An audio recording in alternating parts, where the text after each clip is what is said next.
So I'm the lighting designer for Sparrow, and what I do is I help envision the director's ideas along with the set designer's ideas and combine them with my artistic vision for the show. So for this show specifically, it's about storytelling, and I've taken the lighting for this show really back to basics and made it about specifically the storytelling and how the audience will view that from a lighting point of view and how that invokes different emotions and where the focus should be on the stage.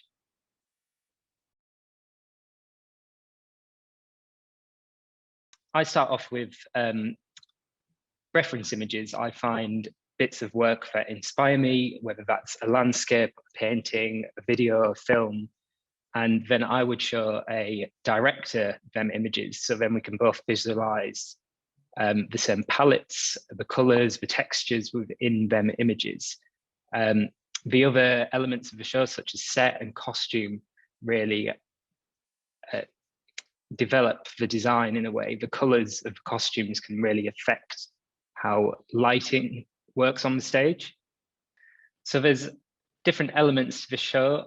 There's the storytelling element and the realistic element.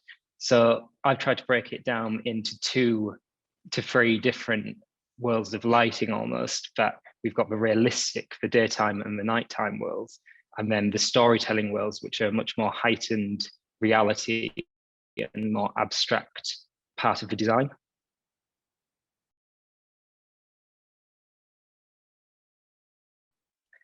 So I work quite closely with the set designer at certain points throughout the process.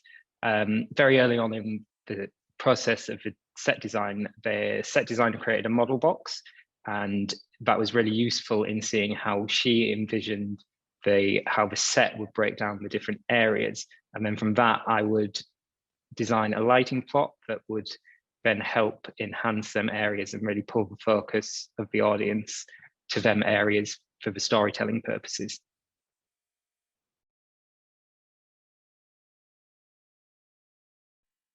So very early on, from seeing the costume designs and the set design, I take my color palettes from them kind of initial ideas. So the burnt siennas and the oranges in the set really influence how the lighting will work.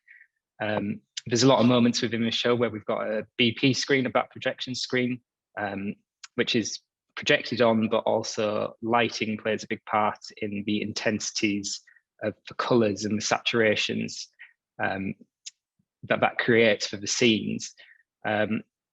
We've got a more realistic world in terms of colors for the daytimes and the night times in the realism scenes, and then the storytelling, we might go to more saturated colors or purples and lavenders to create a heightened reality that helps the audience know we're in a different world and helps the puppetry and creates these different emotions for the audience.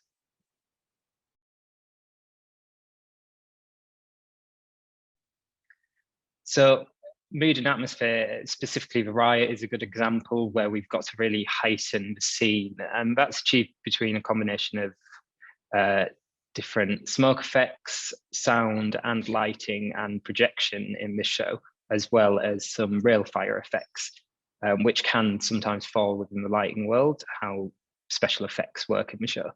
So we're using quite a bit of smoke at that point to enhance the atmosphere, and we've got some set practicals as well, which are lighting fixtures that would be built into the set. That could be something like a lamp, or in our case, some floodlights that you would see around a prison or a football field, or something to flood the space with light to create a sense of intensity and heightened emotions within that scene.